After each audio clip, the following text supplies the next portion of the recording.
Cameroon, Bandung, Africa, Bandung, to the world, Bandung. Salut les amis et bienvenue sur votre plateforme. J'espère que vous allez bien. Ah, Vladimir Poutine. Ah, il y a quoi l'œil là, non? Vladimir Poutine de Vladimir Poutine. Oui, l'homme qui fait trembler l'Occident.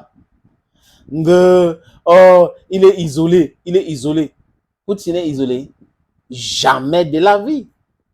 Quand quelqu'un ne vient pas en Europe, ça ne veut pas dire que la personne ne voyage pas. Hein. Les gens peuvent voyager sans venir en Europe. L'Europe, ce n'est pas le centre du monde. Donc, ce n'est pas l'épicentre. Dire que si tu voyages, tu n'arrives pas là-bas, c'est que tu n'as pas voyagé. C'est faux et archi faux. Et ce n'est pas parce que les Européens ont décidé sur quelque chose et que les autres ont refusé que cette chose-là doit devenir mondiale. C'est faux. Vos valeurs ne sont pas universelles. C'est vos valeurs à vous. Chacun a sa valeur. Et il faut respecter cela. Depuis le début de la guerre en Ukraine, j'ai dit ici chaque jour, les amis, que les Russes sont pragmatiques.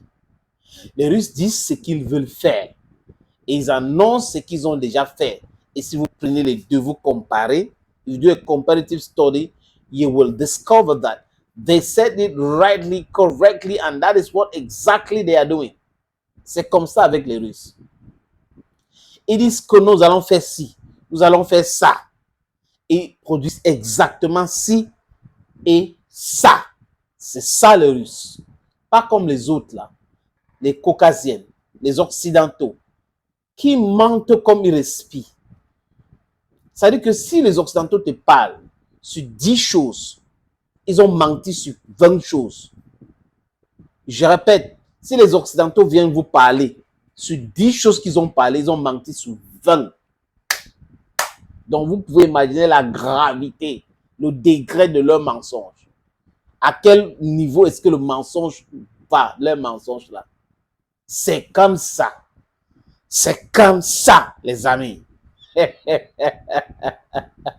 L'Ukraine est autorisée à frapper la Russie en profondeur. Ah bon, hein? Et vous avez oublié que la Russie avait des répondants. Je crois que Joe Biden, Emmanuel Macron, Keir Starmer, Olaf Scholz, à un moment donné dans leur cerveau, on pensait que la Russie c'était l'Irak, que la Russie c'était l'Afghanistan. Si c'était l'Afghanistan, c'est que le gouvernement là même tombé. Si c'était l'Irak, vous avez vu, non? Oui. Mais la Russie, c'est eux. Regardez l'économie européenne aujourd'hui. C'est en difficulté.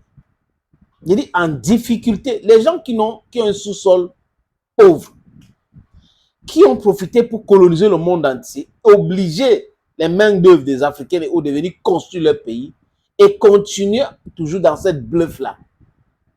On est fort, on est industrialisé, nous sommes les pays industrialisés.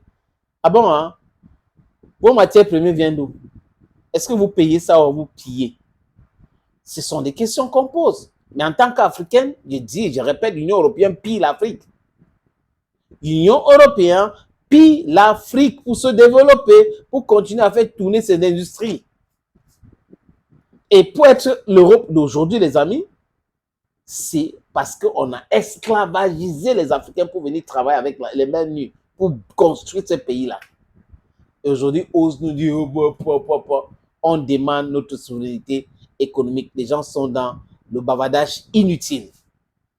Ils sont dans l'escroquerie intellectuelle. Et ils pensent que nous, on ne voit pas ça. Dans les terres où on ne voit pas, ils vont utiliser les subterfuges, ils vont utiliser les chaînes de mensonges.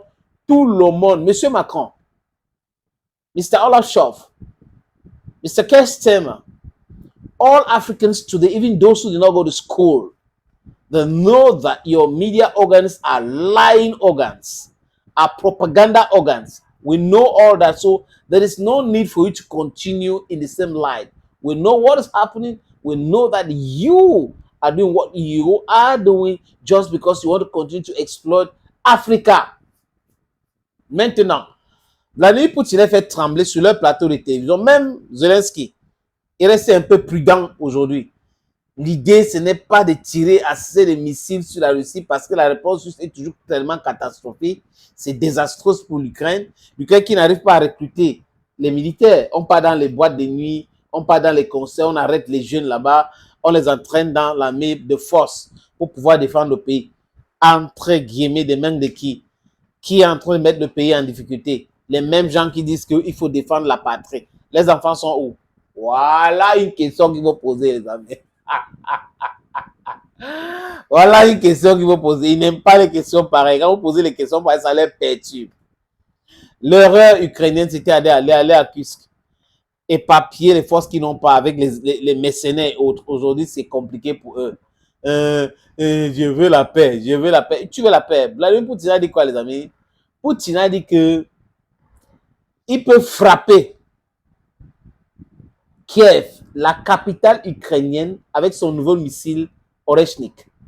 Et les centres décisionnels à Kiev, il les connaît tous. Donc, il peut les frapper à tout moment avec ces missiles. Et c'est un missile intermédiaire inarrêtable. Inarrêtable. Je répète encore, inarrêtable. Donc, voilà la difficulté qu'a les Occidentaux aujourd'hui. Les ambassades en danger, le ministère de la Défense ukrainienne en danger, le ministère de l'Intérieur en danger. Ah oui, même la présidence en danger. Parce que ce n'est pas les missiles conventionnels, on tire, ça monte comme ça. Ça part comme ça. Pour frapper sa cible. Non, ce n'est pas ça. C'est le missile qu'on tire là. Ça part en haut. Dans l'espace. Après, ça tombe comme la pluie. Il n'y a pas de possibilité d'arrêter ça. Ou les hypersoniques qui ne partent pas comme ça pour aller comme ça, ça fait et ça frappe la cible. Voilà donc la difficulté que les Otaniens ont aujourd'hui. Et par le nouveau missile puissant russe. Ça les fait peur vraiment. Même sur les chaînes là, quand ils regardent, chacun est en train de dire que mais ce missile-là est puissant. Vraiment, ça fait peur. Est-ce que Poutine nous menace avec cela? Parce que s'il frappe l'Ukraine avec ça, il peut nous frapper aussi. Il nous a menacés. Oui, il vous menace clairement. Parce que vous menacez son pays. Ce n'est que normal. Donc, vous pensez que vous pouvez imposer la guerre aux autres et après vous restez en paix? Oui, si ça a marché hier, c'est parce que hier, il n'y avait pas des armes pour protéger ce pays. C'est pour ça qu'il dit que nous, ici en Afrique, nous avons besoin des armes pour nous protéger. Parce que tant qu'on va rester comme ça, non, les gars vont toujours venir nous brutaliser. On doit avoir les armes. On est 1 milliard et on a la jeunesse, on a le nombre. On peut les pourrir la vie. C'est-à-dire qu'ils savent que ce n'est pas possible. Ce qu'ils ont fait hier avec nos grands-parents là, aujourd'hui, là, qu'ils essayent ça, ils vont regretter. C'est-à-dire que ça sera la fin même, la fin chez eux. D'ailleurs, la jeunesse là-bas n'aime pas faire la guerre. Parce que ce sont des guerres illégales. Imaginez qu'ils nous attaquent pour rien. Le nombre d'Africains qui vont entrer là-dedans pour le combattre. Ils ne s'imaginent pas encore. Vous ne vous imaginez pas encore, non? Oui. Poutine vous a averti. A stitch in time saves 9.